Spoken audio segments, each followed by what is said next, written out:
به نام خدا. سلام. این شعر رو برادر عزیزم آقای نعمتیان در وصف من سروده. شهر آفتاب نگاهش به تو افتاده، انگار که خداوند نگاهش به تو افتاده. چهره معصوم و قلبی مهربان، وصف تو گفتن چقدر سخت است ای آرام جان. اسم زیبای نگین صرفاً برازنده توست، راستی قلب پاک داشتن چه حسی دارد؟ خوب بودن بیش از حد چه حسی دارد؟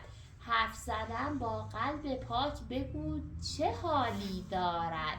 راستی تو خدا را دیده ای، او را برایم وصف کن. خوبیش را دیده ای، او را برایم وصف کن. وقت خوابت با خدا حرف میزنی، قصه هایت را بگویی، درد و دلها بشنوی. راستی با چشم دل دیدن چقدر زیباتر است، پیش چشمان خدا با صفا بودن چقدر زیباتر است. بهترین ها را برایت خواستن، هدیه زیبای هستی، بهترین خواهر تو را میخواستم.